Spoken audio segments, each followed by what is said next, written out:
Morning, চলে এসেছি পুজোর ব্লগ নিয়ে। সবাই কেমন আছো? আশা করি খুব ভালো আছো। আমিও বেশ ভালোই আছি। তা আজ ছিল মহা অষ্টমী, তো সকলকে জানাই মহা অষ্টমীর প্রীতি ও শুভেচ্ছা। তো অষ্টমীর সকালের জন্য আমি একদম রেডি। তো এই বছর আমি আর অঞ্জলি দিচ্ছি না, তো একটু অসুবিধা থাকার কারণে। তোমরা কারা কারা অষ্টমীর অঞ্জলি দিয়েছো এবছর কমেন্ট করে জানিও। তো এদিকে দেখো, আমি আর বৌদি এখন মন্দিরে যাচ্ছি। তো আমাদের দুজনকে কেমন লাগছে একই একই শাড়ি পরে অবশ্যই কমেন্ট করে জানিও।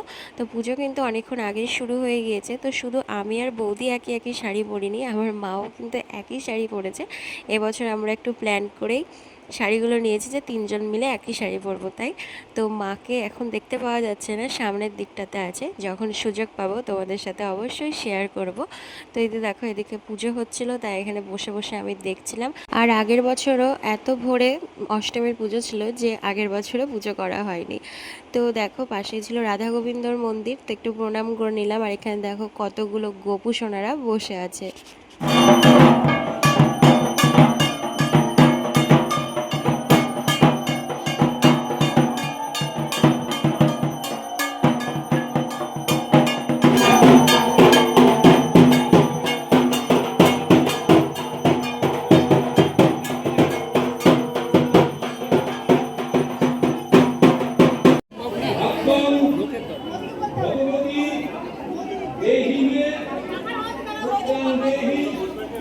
তো অঞ্জলি তো হয়ে গিয়েছে, এখন আমরা চলে এসেছি বাইরে একটু ছবি তুলতে। আর এই যে দেখো, মাকে ফাইনালি পাওয়া গিয়েছে। তো দেখো, এই যে তিনজনা একই একই শাড়ি পরেছি, তো কেমন লাগছে জানিও। তো এদিকে কিন্তু পুজো কমপ্লিট, এখন যাব বাড়ি। তো এদিকে মা হচ্ছে প্রসাদের ডালাটা নিয়ে আসলো, আর এদিকে আমাদের বান্ধবী ললিতা প্রসাদ দিচ্ছিল। অষ্টমীর সকালটা বেশ ভালোই কাটলো। পুজো পুজো আসাটা বেশ ভালো লাগে, পুজো আসলে কিন্তু দেখতে দেখতেই কেটে যায়। তো আর এদিকে দেখো, আজকে পড়েছে প্রচণ্ড রোদ। তো মন্দির থেকে এসে ভীষণই গরম লেগে গিয়েছে, তাই একটু বক্স বারান্দায় দাঁড়িয়ে আছি, বেশ সুন্দর হাওয়া দিচ্ছিল। আর আজকে পুজোর কারণে সকালবেলায় আমাদের চা খাওয়া হয়নি, তাই এখন দুপুর 12টার সময় তিনজন মিলে চা খেতে বসে পড়েছি। আর চা না খেলে কিন্তু প্রচণ্ড মাথা যন্ত্রণা করে। তো বৌদি আর মা যেহেতু অঞ্জলি দিয়েছে, সেই কারণে সকালবেলায় আমারও চা খাওয়া হয়নি, তাই এখন তিনজন মিলে একসাথে চা খাচ্ছি। তো চা খেয়ে দেখো, মা এখন দিয়ে দিয়েছিল প্রসাদ, তো একটু প্রসাদ নিয়ে নিয়েছি, এখন প্রসাদটা খাবো।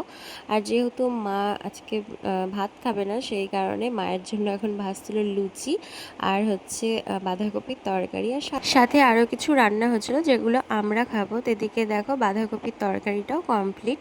তো এই ছিল আজকের অষ্টমীর সকালের ব্লগ। তো সন্ধ্যাবেলায় আর ঠাকুর দেখতে বেরোয়নি, তাই তোমাদের সাথে কোনো কিছুই শেয়ার করতে পারলাম না। এবছরের পুজোটা আমি বাড়ি বসেই কাটিয়েছি, তাই খুব একটা তোমাদেরকে পুজোর ব্লগ আমি দিতে পারবো না। তো কেমন লাগলো আজকের এই অষ্টমীর ব্লগটা অবশ্যই কমেন্ট করে জানিও। তো সবাইকে টাটা, বাই।